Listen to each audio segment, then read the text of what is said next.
आज क्राइम की आवाज़ के अंदर हम बात करेंगे एक ऐसी कहानी की जिसने पूरे भारत के अंदर सभी परिवारों को न केवल हिलाकर रख दिया है बल्कि चिंतित हैं। और ये जो घटना हुई है इसके अंदर जो खतरा है वो उस परिवार में कहीं बाहर से नहीं बल्कि अंदर से है। पहले हम चर्चा करेंगे कि मामला क्या है, फिर हम चर्चा करेंगे कि ये घटना कैसे हुई और फिर हम चर्चा करेंगे कि इसका समाधान क्या है। दरअसल जो मामला है वो दिल्ली की अमर कॉलोनी का है, जहाँ पे एक परिवार होता है जिसमें दो पति पत्नी और उनकी एक बच्ची होती है। जो ये परिवार है उसके जो मुखिया हैं वो वरिष्ठ अधिकारी थे, यानी सीनियर ऑफिसर हैं आईआरएस डिपार्टमेंट में। और ये जो घटना है वो 22 अप्रैल बुधवार 2026 की है। सुबह 6:30 बजे के आसपास का समय होता है। दोनों पति पत्नी जो है रोज रूटीन की तरह, रोजमर्रा की तरह जिम जाया करते थे और जिम के लिए निकलते हैं।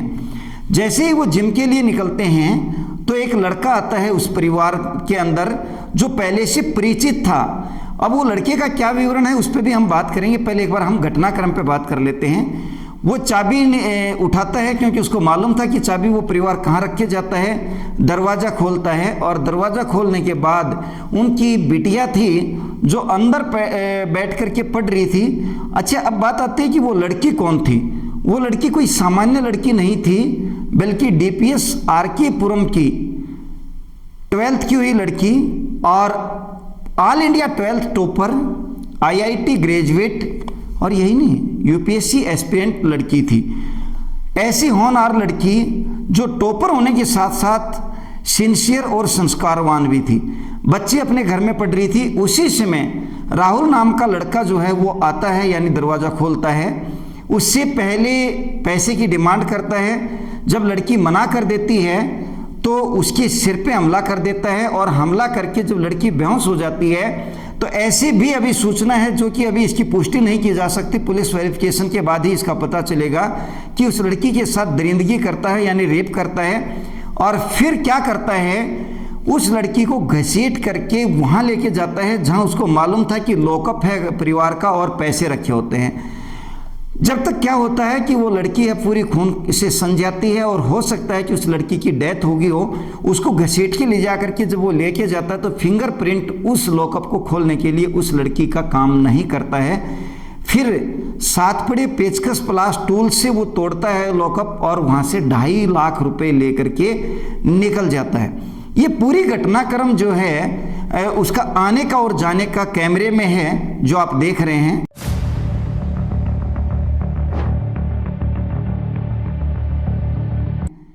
अब सवाल खड़ा क्या होता है, ये राहुल कौन है। राहुल मीणा, इसका पूरा नाम है राहुल मीणा। ये अलवर राजस्थान का रहने वाला है। जिस दफ्तर में आईआरएस वरिष्ठ अधिकारी नौकरी करते थे उसी दफ्तर में किसी जानकार ने इसको रिकमेंड किया और इस परिवार को, यानी आईआरएस परिवार को डोमेस्टिक हेल्प की जरूरत थी। इन्होंने इसको काम पर रख लिया। जब इसको काम पर रखा तो इसका जो व्यवहार था वो ये था कि ये ऑनलाइन गेमिंग का एक हैबिचुअल हम कहें कि था और ऑनलाइन गेमिंग करता था और यहाँ पे ये बहुत बार पैसे हार जाता था, कभी जीत जाता था। उसकी लत के कारण इसके पास पैसे की कमी थी और ये पैसे आसपास के लोगों से भी उधारे लेता था और जो भी इसको फंस जाता था उसी से वो ठगने का प्रयास करता था। जब इस तरह की गतिविधियाँ इस परिवार के सामने आई तो लगभग 1.5-2 महीने पहले इस परिवार ने इसको यहाँ से निकाल दिया। लेकिन हुआ क्या कि एक लंबे समय इस परिवार में रहने के कारण कहाँ क्या रखा हुआ है, कहाँ परिवार के सदस्यों का सामान होता है, क्या परिवार की दिनचर्या है, कौन कौन परिवार के सदस्य हैं, इन सब चीज़ों की इसको पूरे की पूरी जानकारी थी। इसलिए जब ये कपल जो है ये जिम के लिए जाते हैं तो पीछे से ये चाबी ढूंढ लेता है क्योंकि इसको मालूम थी कहाँ रखी हुई है और चाबी ढूंढ के इस पूरे घटनाक्रम को जो है ये अंजाम दे देता है।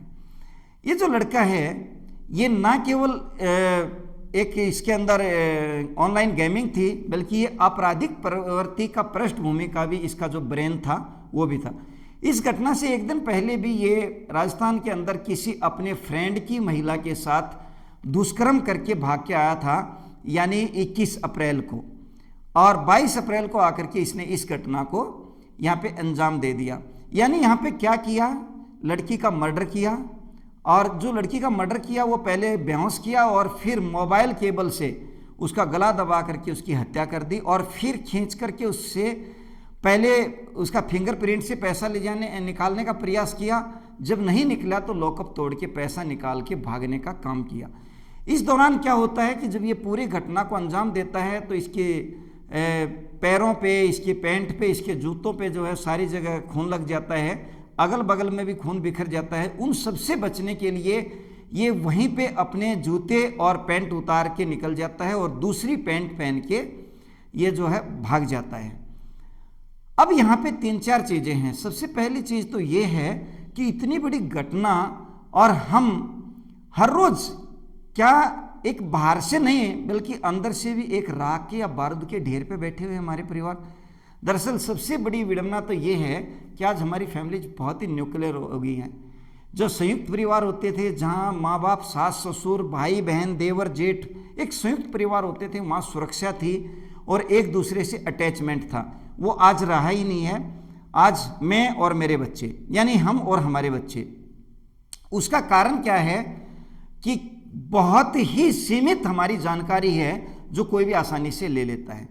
इसलिए एक तो हमें प्रयास ये करना चाहिए कि हमने किसी भी अनजान व्यक्ति को या ऐसे व्यक्ति का जिसका पूरा बैकग्राउंड हम नहीं जानते काम पर नहीं रखना चाहिए, उसकी पूरी जांच पड़ताल करनी चाहिए, नंबर 1। नंबर 2, इन सबके बावजूद खुद की जांच पड़ताल करने के बाद भी आपको पुलिस वेरिफिकेशन बहुत ज़रूरी है, जरूर करवा के रखें। नंबर 3, जब आप आज डोमेस्टिक हेल्प लेते हैं, क्योंकि आज लगभग हर तीसरे और चौथे घर में कहीं ना कहीं डोमेस्टिक हेल्प की ज़रूरत है, और आज तरह तरह की एजेंसीज, तरह तरह के प्लेटफॉर्म्स, बहुत सारे ऑनलाइन ऐसे चैनल आ गए हैं कि जो इस तरह की हेल्प प्रोवाइड करते हैं। हम कई बार उनसे भी ये हेल्प ले लेते हैं, और जब भी कभी आप इस तरह की हेल्प लें तो ध्यान रहे उस ऑनलाइन प्लेटफॉर्म के अलावा आप उसकी पर्सनल वेरिफिकेशन जरूर करें, पुलिस वेरिफिकेशन कराएं, जांच पड़ताल करें, तसल्ली करके उस व्यक्ति को काम पर रखें। और चौथा, अपने घर में सीसीटीवी कैमरे जरूर रखें और उन सीसीटीवी कैमरों को अपने मोबाइल से डिजिटली कनेक्ट करके रखें, ताकि आप जब ऐसी जगह गए हों, आपको आभास हो कि आपकी फैमिली में पीछे कोई सिंगल है या सुरक्षित नहीं है, तो आप देख सकें। नेक्स्ट जो है वो आप एक पैनिक बटन भी घर में ज़रूर लगा के रखें, एक ऐसा बेल भी ज़रूर लगा के रखें, और उसकी पूरी जानकारी पूरे फैमिली को होनी चाहिए।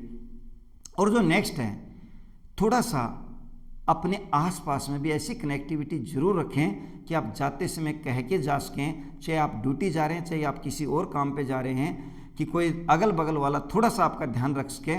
और उससे भी अलग जो है वो ये है कि फालतू और आपराधिक प्रवृत्ति के लोगों को आप बिल्कुल भी नज़दीक ना आने दें। हालांकि ये सवाल का जवाब आसान नहीं है।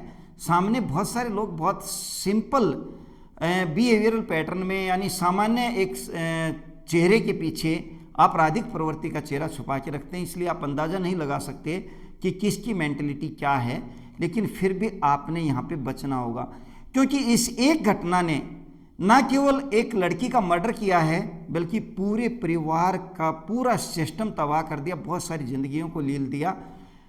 ऐसे अपराधियों को सख्त से सख्त सज़ा मिलनी चाहिए। यहाँ पे कहीं ना कहीं ये अपराध कोई पहला और आखिरी नहीं है, और ये अपराध ऐसा भी नहीं है कि महानगरों में ये दिल्ली में है, पूरे इंडिया के अंदर नगर और महानगर, और हम ये कहें कि सारी जगह ही है।